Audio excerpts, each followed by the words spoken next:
2020, itinatayang may 1,800,000 deaf o hard of hearing na tao sa Pilipinas. Ang mga deaf at hard of hearing ay kabilang sa mga persons with disabilities o mga PWD. Bagamat mayroon pa rin silang dinadanas na diskriminasyon, lalo na pagdating sa trabaho at edukasyon, ay marami sa kanila ang patuloy na ipinaglalaban ang kanilang mga pangarap. Kilalanin natin ang 3 katangi-tanging guro ng Angeles Elementary School na may isang pananaw, pangarap at prinsipyo sa buhay.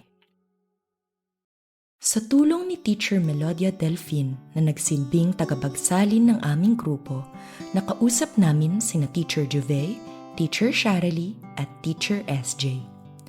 Sama-sama nating dinggin ang kanilang mga himig. I am Jesus Juve Guevara. I am 47 years old. My name is Sharalee Deyang. This is my sign name, SD. I'm 33 years old. My name is Sarah Jane Manyalak. This is my sign name, SD. I'm 30 years old. I am an assistant teacher here in AES. I am a BEd graduate, Bachelor of Elementary Education. What do you enjoy the most in teaching children? Yes. Since I am with the special children and with the deaf, which I could communicate easily because we're both deaf, easier for me to teach, for us to communicate. Yes, I enjoy teaching the students because I love deaf children. I enjoy being with younger deaf children because we understand each other and I am happy that they understand what I am telling. I am happier with that.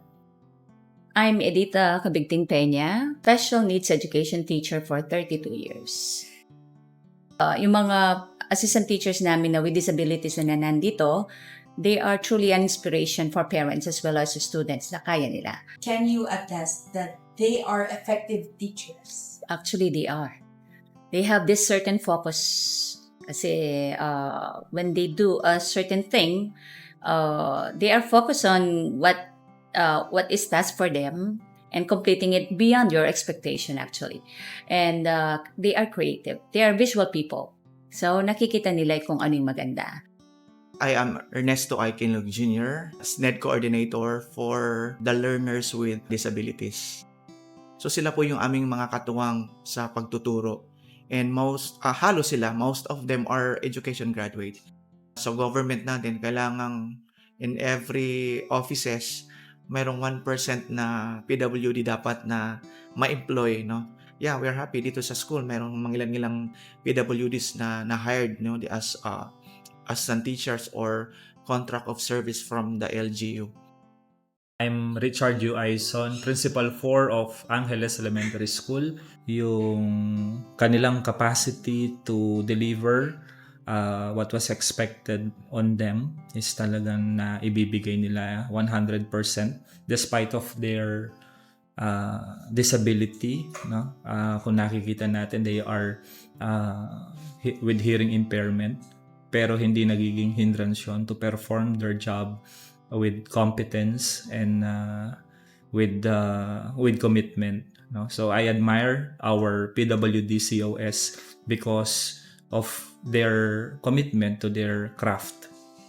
I am very proud that I am teaching for how many years, that parents of my children were inspired seeing that I am also deaf. they are amazed that deaf like their kids are teaching. They can see their children in the future. I like to teach them, the deaf, because I can see myself in them. I want them to succeed in the future.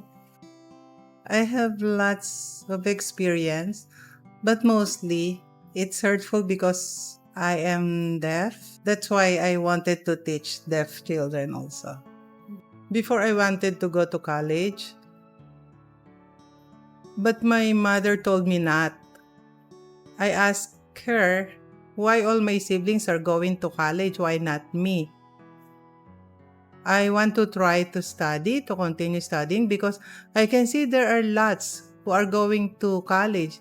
Why not me?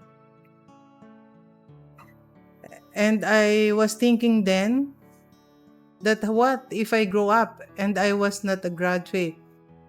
Why always put me down? Why do not believe in me? I have to study. I want to level up. I want to be treated just like how you are treating the others. I want to have my own salary.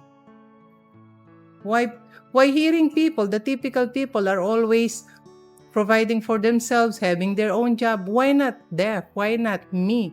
I want to try. So by and by, later on, I was mainstreamed in regular class. So, and I graduated. At first, really, life for me is hard. Because before, there's no teacher for the deaf. Or there's no deaf teacher. All their jobs are, deaf people jobs are always dishwashing, always those kind of job. I want to be a professional. So that's why I continued going to college. Even my mother stopped me. I asked them, what if you die? What will happen to me? Where will I go? You are not aware, I told them. You have to respect me. You don't force me. I want to go to college. And then I succeeded. I've been teaching here and my family are happy. And now they see what I meant because my mother died. But now I am still supporting myself because I am teaching children. Really, it's hard, but I had to be patient.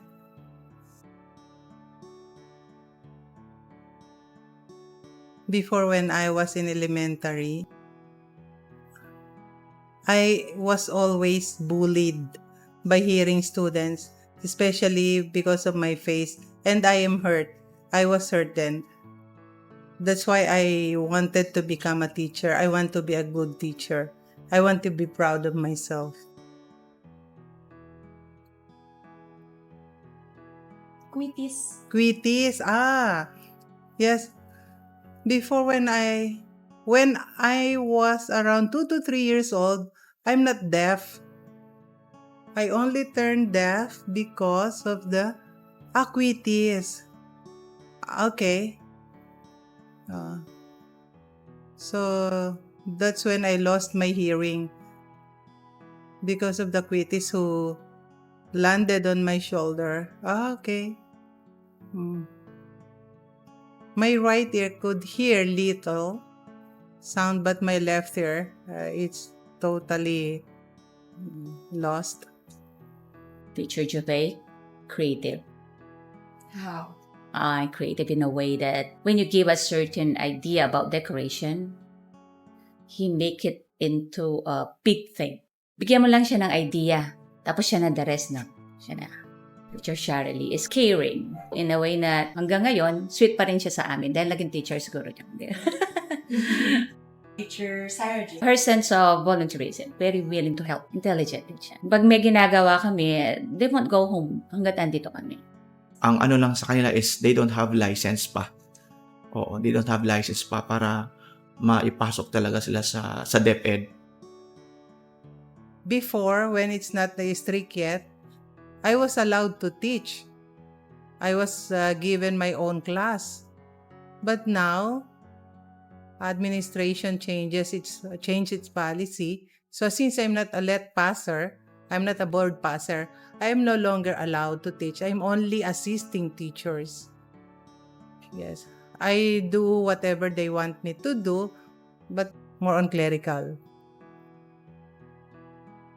Yes. For how many times? I think 9 times, but I still failed. Now I give up.